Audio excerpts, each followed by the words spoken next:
Lady Katherine Berkeley was laid to rest on the 20th of May 1596 in St Michael's Church, now old Coventry Cathedral. Her funeral procession was 1/4 mile long, and there was enough food at her wake to feed 1,000 people just from the leftovers. But who was Lady Katherine, and why was she buried in Coventry with such pomp and circumstance?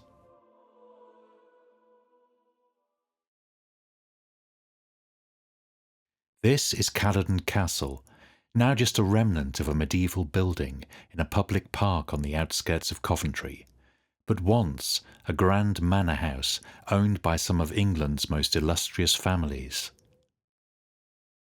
The manor of Caludon dates back to the 12th century, but it was Thomas Berkeley VI and his son Henry, a godson to King Henry VIII, who did more to improve Caludon Castle than any other owner.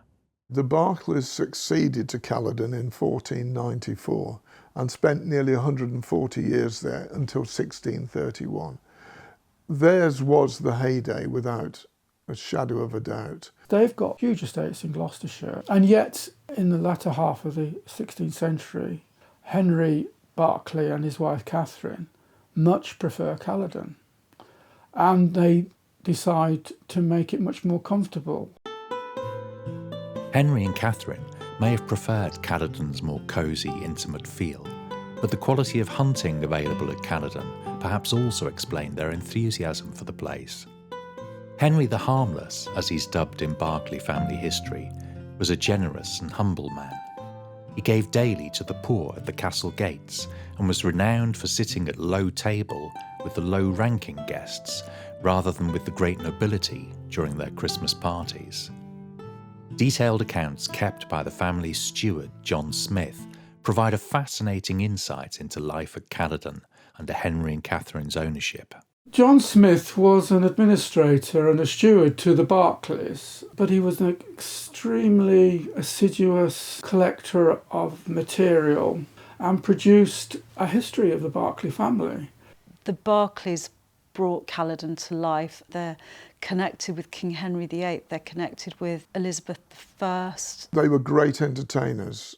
They had actors, players, fools, magicians there on a regular basis. One name that appears in Smith's accounts is that of renowned lutenist John Dowland. John Dowland was a top musician. He was renowned, if not all over the world, certainly across Europe. And I know the Berkeleys spent a lot of money bringing him to Caludon to entertain. Both Henry and Katherine were keen lute players themselves, and in 1565, Henry bought Katherine a beautiful lute, highly decorated with mother of pearl.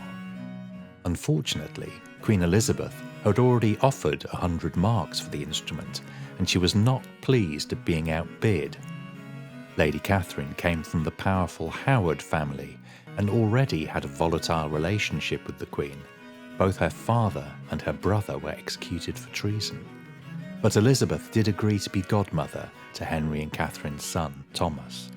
Smith's accounts show how Caludon under Henry and Katherine became a key driver of the local economy. The accounts are for month by month by month of almost everything. It's workers' wages, repairing the buildings, regilding the rooms, buying expensive clothing. There's even one record which fascinates me. A good wife askew is paid 1 shilling for 7 weeks to empty the loo.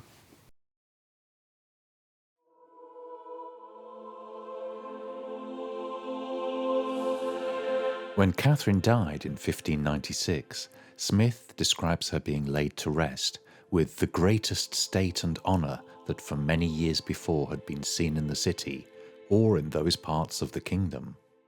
She was buried in St Michael's Church, now old Coventry Cathedral, and her funeral procession was 1/4 mile long.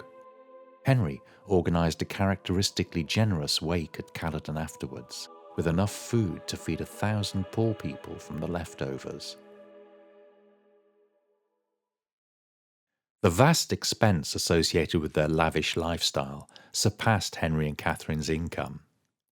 The estate, which had previously taken 3 pages to list in John Smith's chronicle, in one generation had been reduced by a third to pay off immense debts.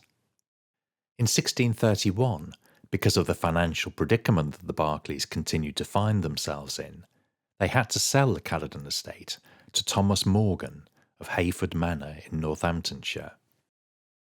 From the 1630s onwards, Caludon Castle rapidly descended from being the principal seat of the Berkeleys to an oversized farmhouse estate, leased out piecemeal to tenants.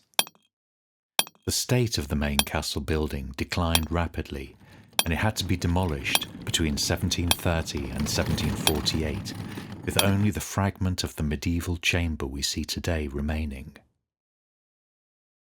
Sadly, Lady Katharine's remains were lost when St Michael's Cathedral was devastated in the Coventry Blitz, but her effigy can still be found alongside that of her husband Henry on a tomb in the Berkeley family chapel in Gloucestershire. If you enjoyed this video, please like and subscribe to the channel.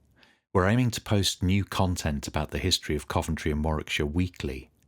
On Midsummer Night, I'll tell you about Shakespeare's links to the Berkeley family and Caludon Castle, so stay tuned and thank you for watching.